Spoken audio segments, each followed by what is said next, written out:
Transformer la planète rouge en une oasis verdoyante. C'est un rêve qui nous fascine depuis des décennies. Mais cette idée folle de créer une deuxième Terre sur Mars, est-ce que c'est une vraie possibilité scientifique ou est-ce que ça restera pour toujours un fantasme de science-fiction? Allez, on va creuser ça ensemble. Voilà la vision. Une planète rouge qui deviendrait un monde bleu et vert, avec des océans, des nuages, une atmosphère qu'on pourrait respirer. C'est ça l'objectif final de la terraformation. L'idée au fond, c'est de prendre un monde complètement étranger et de le sculpter pour en faire une nouvelle maison pour l'humanité. Et attention, ce n'est plus seulement une idée de scientifique ou d'écrivain, c'est complètement entré dans la culture populaire. Dans des jeux vidéo comme Surviving Mars, les joueurs se posent exactement cette question. Ils cherchent virtuellement comment on pourrait bien faire pour redonner vie à un monde désertique. Bon, juste pour être sûr qu'on parle bien tous de la même chose, posons la définition. La terraformation, c'est quoi? En gros, c'est de l'ingénierie planétaire, mais à l'échelle la plus folle qu'on puisse imaginer. On parle de modifier une planète entière pour qu'elle ressemble à la nôtre. Rien que ça. Ok, le rêve, c'est bien beau. Mais avant de penser à construire des océans, il faut regarder la réalité de Mars en face. Et cette réalité, elle est, disons, un peu moins accueillante. On quitte la science-fiction pour les faits bruts. Premier point, et pas des moindres, la température. En moyenne, à la surface de Mars, il fait moins 60 degrés Celsius. Un froid tellement intense que la moindre goutte de liquide gèlerait sur le champ. Ensuite, l'air, ou plutôt le manque d'air. La pression atmosphérique sur Mars, c'est même pas 1% de ce qu'on a ici sur Terre. L'atmosphère est si fine que sans un scaphandre pressurisé, c'est même pas la peine d'y penser. Et pour finir, ce trio de choc, la gravité, elle est d'environ un tiers de la nôtre. Et ça, à long terme, c'est vraiment pas bonne une nouvelle pour le corps humain. Les muscles qui fondent, les os qui perdent en densité, pas idéal. Donc si on résume, une atmosphère quasi inexistante, des températures polaires, des radiations solaires en permanence parce qu'il n'y a pas de champ magnétique pour protéger la planète, et une faible gravité. La liste des obstacles est, disons, vertigineuse. Et le plus compliqué, c'est que tout ça est lié. Face à des problèmes aussi énormes, on s'en doute, les solutions imaginées sont à la même échelle. Là, on entre vraiment dans du lourd, de l'ingénierie planétaire qui semble tout droit sortie d'un film. Sur le papier, le principe de base est assez simple à comprendre. Il faudrait déclencher un effet de serre, mais version XXL.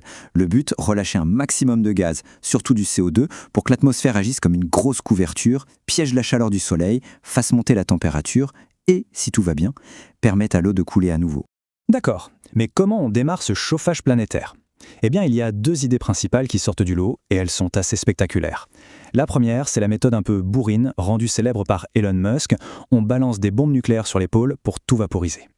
La seconde, un peu plus subtile on va dire, construire des miroirs géants en orbite pour concentrer la lumière du Soleil sur ces mêmes calottes polaires. Alors, un miroir géant dans l'espace, comment ça pourrait tenir en place? En fait, la physique derrière est assez élégante. C'est un jeu d'équilibre. D'un côté, la lumière du Soleil, les photons, qui poussent constamment le miroir. De l'autre, la gravité de Mars qui l'attire. Et en théorie, on peut trouver un point parfait où ces deux forces s'annulent.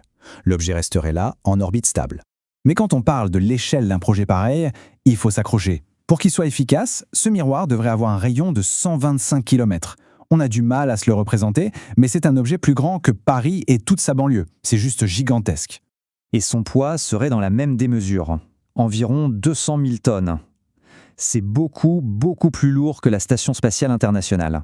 Et bien sûr, il faudrait le construire sur place, en orbite de Mars, ce qui veut dire qu'il faudrait sans doute aller miner des astéroïdes pour trouver les matériaux. Un défi logistique absolument monumental. Bon, on a bien rêvé avec ces projets pharaoniques. Mais maintenant, il est temps de revenir sur Terre, ou plutôt sur Mars, et de confronter ce rêve à la science pure et dure. Que nous disent vraiment les données qu'on a récoltées? La question clé, au fond, c'est celle-là. Même si on met de côté les défis techniques monstrueux, est-ce qu'on a au moins les ingrédients de base sur Mars pour tenter la recette?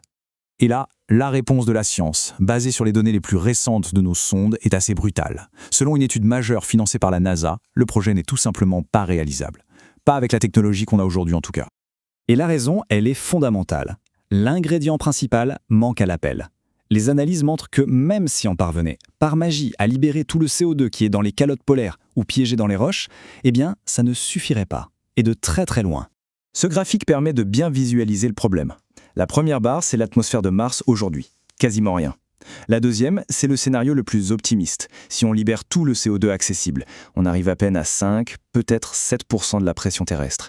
Et la troisième barre, c'est ce qu'il faudrait pour avoir une planète habitable. L'écart entre ce qu'on a et ce dont on a besoin est tout simplement immense. Alors, puisque l'idée de transformer Mars en une copie de la Terre semble, pour l'instant, être une impasse, Peut-être que ça nous force à nous poser une autre question, une question plus profonde sur notre rôle dans l'exploration spatiale. D'un côté, on a le rêve, le fantasme d'une Mars verte. De l'autre, la réalité. Regardez cette image. C'est une vraie photo prise par la sonde Viking 1, à coucher de soleil martien. Ce n'est pas la Terre, c'est certain, mais il y a une beauté là-dedans, une beauté froide, étrange, mais une beauté quand même, qui n'a pas eu besoin de nous pour exister. Et ça nous laisse sur cette interrogation finale. Est-ce que le but de l'exploration spatiale, c'est de tout refaire à notre image, ou est-ce que c'est plutôt d'aller à la rencontre d'autres mondes et d'apprendre à les apprécier pour ce qu'ils sont ? La réponse qu'on donnera à cette question pourrait bien dessiner tout notre avenir parmi les étoiles.